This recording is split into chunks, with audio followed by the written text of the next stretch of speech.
అంటే చర్చిలో పాస్టర్ మీకు చెప్తా ఉంటారు కదా, పరిశుద్ధంగా ఉండండి, పరిశుద్ధంగా జీవించండి, పరిశుద్ధంగా ఉండండి అని చెప్పేసి చెప్తా ఉంటారు కదా. పరిశుద్ధత అంటే అర్థం ఏంటో తెలుసా మీకు?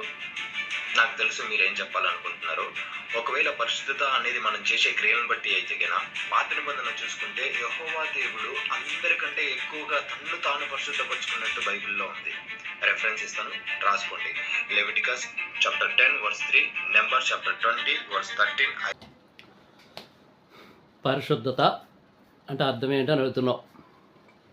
నేను చెప్తాను. పరిశుద్ధత అంటేనే నా తండ్రి, ఇంకెవ్వరికీ వర్తించదు. ఆ పదం ఓన్లీ నా తండ్రికే వర్తిస్తుంది, పరమ తండ్రికే వర్తిస్తుంది, యెహోవాకే వర్తిస్తుంది. సో నువ్వేవో రెఫరెన్స్ చూపించావు కదా, ఆ రెఫరెన్స్ నేను ఆ రెఫరెన్స్లో ఒకటి నువ్వు మొదట చెప్పిన రెఫరెన్స్ తీసుకుంటున్నాను. చూడు,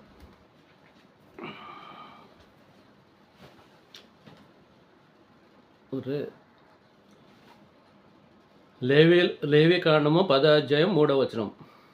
అప్పుడు మోషే అహరోనుతో ఇట్లనెను, అది యెహోవా చెప్పిన మాట, నా యొద్ద నుండి వారి యందు నేను నన్ను పరిశుద్ధపరచుకుందును, ప్రజలందరి ఎదుట నన్ను మహిమపరచుకుందును. ఈ లేఖనం ఒకటే చూసాను, దాని ముందు చూడలేదా? అది సందర్భం ఏంటంటే, అహరోను కుమారులు వేరే ధూపం వేశారు. అక్కడ ఆయన పరిశుద్ధ స్థలానికి వెళ్ళి వేరే దేవత ధూపం వేశారు. అక్కడ వేరే దేవత ధూపం వేస్తే నా తండ్రి ఊరుకుంటారా? మాడిపోయారు, చచ్చిపోయి పడిపోయారు అక్కడ. అప్పుడు ఏమవుతుంది? అది ఆయన పరిశుద్ధ స్థలం అపవిత్రం అవుదా? నరసవం వల్ల అపవిత్రం అవుదా? ఆయనేం అపవిత్రం అవడం, ఆ ప్లేస్ అపవిత్రం అవుతుంది. సో ఆయన దాన్ని పరిశుద్ధపరచుకున్నాడు. అదే కదా చెప్పింది అక్కడ. ఏమర్థమైంది నీకు అది? నెక్స్ట్ ఇంకో రెఫరెన్స్ చూపిస్తాను చూడు. అదే అధ్యాయంలో ఇంకో రెఫరెన్స్ చదువుతున్నాను. 10:2.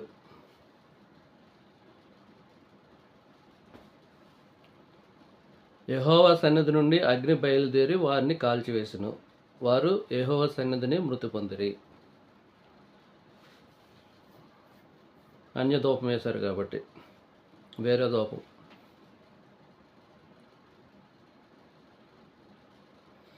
నిర్గమకాండం 19వ అధ్యాయం 10-11.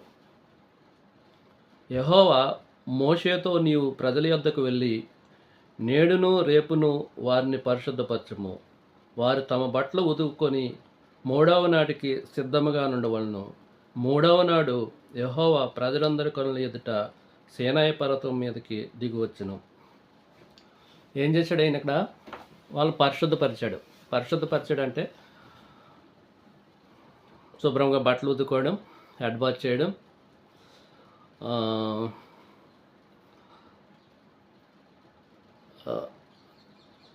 అదే ఫిజికల్ రిలేషన్లు అవి లేకుండా ఆ 2 days వాళ్ళని పరిశుద్ధంగా ఉంచారు, పరిశుద్ధపరిచారు.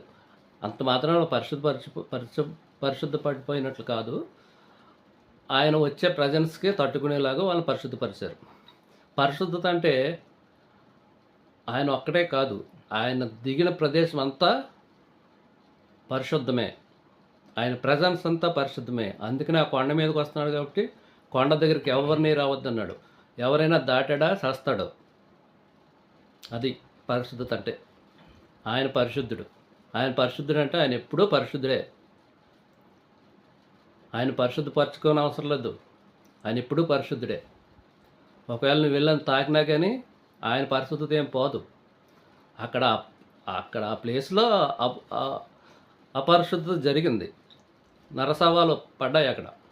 మరి ఆ ప్లేస్ అపవిత్రం అవుదా? అందువల్ల దాన్ని పరిశుద్ధపరిచారు. దీంట్లో తిరిగి వక్రీకరిస్తున్నాం లేఖనాన్ని. ఏమర్థమైందని? ఏది అర్థం కాదు, అన్నీ వక్రీకరించడమే. ఓకే, నెక్స్ట్ చూద్దాం.